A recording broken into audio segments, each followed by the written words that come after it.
And that's exactly what the US food industry wants us to be doing, because it makes them so much money. They make so much money off of people's ignorance. They make so much money off of people's health issues. I wish I could tell my past self that. What I wish I knew when I was 65 pounds heavier. So this video is going to be things that I wish I could tell my past self. When I was struggling with my weight, I struggled with my weight since I was a child, since I was 5 years old. I had no idea why I was so overweight, why I couldn't lose weight. And I was able to lose over 65 pounds. And now I'm a weight loss coach and I'm here to help you lose weight and reclaim your health. But these are a couple of the things that I wish I knew before. But these are things that I had to learn along the way.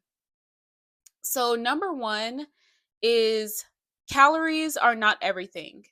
I wish I had known that calories was not the way to lose weight.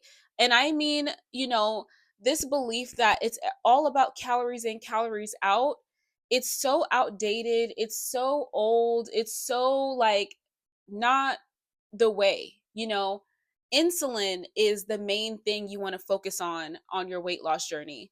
Insulin is the reason why you're fat, your insulin issues. Um, and high insulin is caused by an overconsumption of carbs and sugar. You're eating too much carbs and too much sugar. If you pay attention to any fat person ever, they have a sugar and a carb addiction. I had a major sugar and carb addiction. I used to constantly crave something sweet. I used to constantly crave something with like a bready texture or just something. And I didn't realize it was an addiction, right? I didn't realize that. I just thought, okay, I just need to have more discipline. I just need to eat less calories. And I can't even count how many times I went on a calorie deficit. Like, I honestly, I don't even know, because it was like so many times. And I think it's really harmful that the weight loss industry created this whole it's all about calories in, calories out, because people that believe that, like people that truly believe that, they don't focus on their health. They don't even know that they have an insulin issue, that they have insulin resistance. They don't even know what that is. And it hurts me because it's keeping so many people fat with this idea that everything is about calories. The reason why you don't want to just focus on calories on your weight loss journey is because how many times have you been on a calorie deficit and you end up overeating on your deficit? Probably 1,000 times, right? You always have those days where you tell yourself you're only going to eat 1,500 calories and you end up eating 1,800 calories. And what I'm trying to teach you guys is how to stop doing that, how to stop overeating, how to not even be hungry. When you focus on the insulin rather than focusing on just the calories, you actually get rid of the hunger that causes you to overeat, right? That way, you won't have to count calories because your body will naturally know when to stop eating.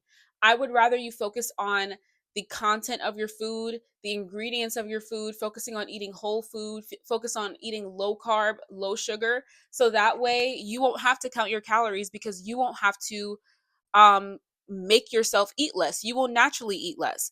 I always tell myself, I always feel like calorie counting and calorie deficits, I consider them to be calculated starvation.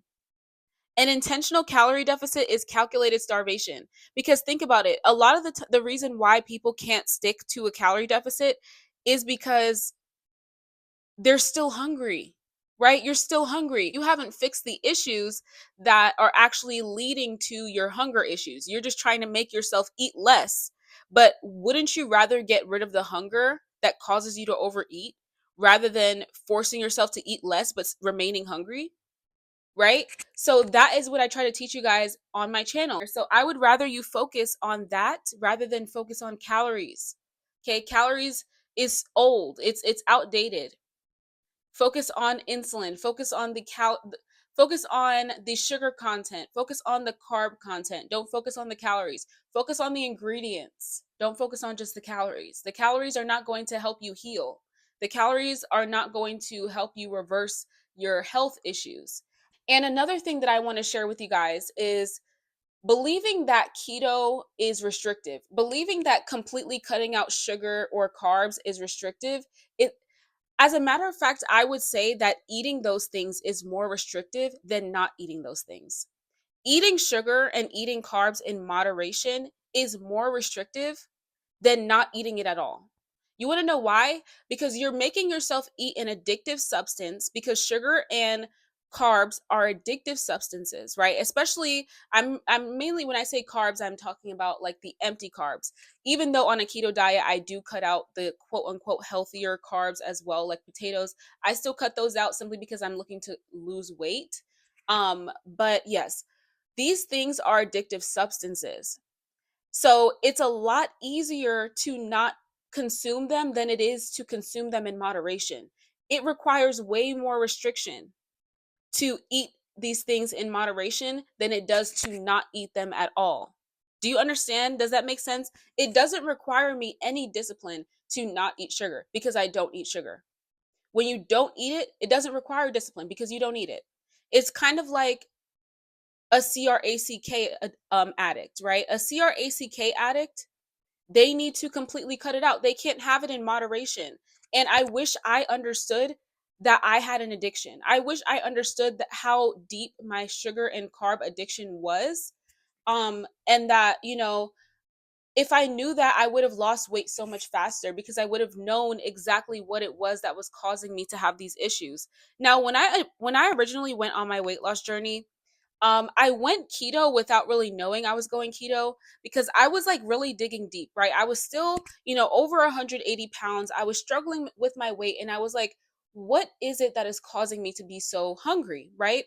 And I hadn't done any of this research before. I didn't know anything about insulin resistance. I didn't know any of this stuff that I teach you guys on my channel. All I knew was that I was constantly craving something either sweet or with a bready texture. That's all I knew. And I was like, if I can cut this out, I probably wouldn't have as many issues, because if I pay attention, all the things that I overeat on, all the things that I crave, tends to be something with a high sugar or high carb content.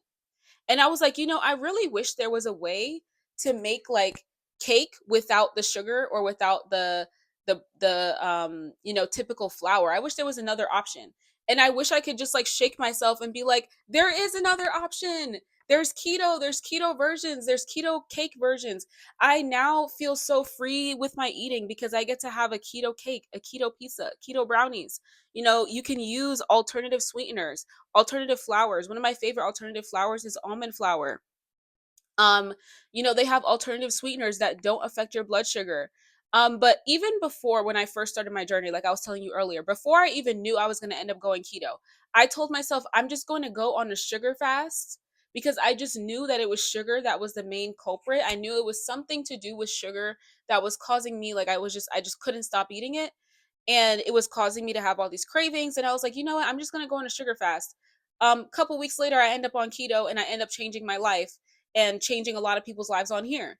So what I want to tell myself back then is that there are so many options. I would literally tell myself that there are keto options. You don't have to go without sweets forever. You don't have to go without your favorite foods like pizza and cake and cupcakes. You don't have to go without that forever. There are alternative versions. And I would love to make like a keto cake recipe video. I did make a keto pizza recipe. I want to redo it because I found I found a better option for the crust. So in the original video that I made, it was like just mozzarella cheese and almond flour for the crust. But if you add cream cheese to it, it makes it so much better. It makes um the texture so much better. So if you want to follow that pizza recipe that I posted, add cream cheese to it. It definitely helps. I was thinking I was going to make another recipe video on keto cake or keto cupcakes. I just want to share that with you guys because I just want you guys to understand that there are ways to have keto desserts, and they're so good. Guys, they're delicious. You don't feel like you're missing out on anything. So I just wish I could have told myself that there were options out there that were alternatives, that were perfect alternatives, that taste amazing, that I can eat freely and not have to worry about my weight. You do not have to choose between food that tastes good and your health on keto. On keto, you don't have to choose between enjoying your food and your health. You can have both. And that's what I love about keto. Another thing I would tell myself from when I was 65 pounds heavier is to ignore the negative stigma that keto has. Keto has such a negative stigma. Oh my gosh. Like it upsets me so much, and that's exactly why I make my content and share this content with you guys, because I want to break that stigma that people have about keto. It's like people hear keto and they just were like, "Oh, never mind." Like they want to cover their ears when they hear keto. And it upsets me because that's the way to heal. A healthy keto diet is how you heal. I wish people could understand this. But I understand that there's a lot of brainwashing, right? A lot of people think keto is an ED or it's going to cause an ED or whatever, whatever. Keto is mainly just cutting out the things that are harming your health, all the things that are bad for you. What I will say is that, the food industry and the diet industry has definitely done a number on us. That they definitely have done a number on our people for sure. They have brainwashed people to think that if you cut out these things, you're just going to binge on them and it's going to cause you to have an ED and you're going to perish if you don't eat sugar ever again. And it's such a lie. I wish people knew that it was such a lie. It's such a lie to think that if you don't eat these things, it's going to cause an ED. I think the real ED is the addiction that people have to these foods. I think that's a real ED. I think the real ED is eating white food that has no nutritional value and counting the calories thinking that it's going to help you, and you constantly can't stop eating, and that's exactly what the US food industry wants us to be doing, because it makes them so much money. They make so much money off of people's ignorance. They make so much money off of people's health issues. I wish I could tell my past self that. you know um and another crazy thing that I've noticed even since making content is a lot of the time they like to censor content like this. Like they don't I literally can't even make videos about certain topics because they will take it down or they will censor my channel. They do this on TikTok, they do this on YouTube. So there's also certain content that I can't even share on here freely because they will censor it. And that's how you know how deep this stuff goes. They try to accuse me of creating EDs or accuse me of spreading information that is harmful, but that just goes to show that what I'm saying is true. They do the same thing to Dr. Eric Berg. If you know anything about Dr. Eric Berg, he's like one of my favorite doctors. I learned so much from him. Try to censor him as well, and he shares true information. He exposes the US food industry for everything that they're doing. And so it's just really, really harmful, and it hurts my heart that these companies and these billion-dollar industries are capitalizing off of people. They don't want the information being shared. They don't want people knowing the truth. And yeah, I just wish I could tell my past self when I was overweight all the stuff that I just shared with you guys in this video. I mean, I have so much more to share, but I'm just going to end it here because this video is getting quite long. I really hope you guys found this video helpful. Don't forget to like, comment, and subscribe, and make sure you hit the notification bell for notifications on my future posts and videos. And I will see you guys in my next video. Bye.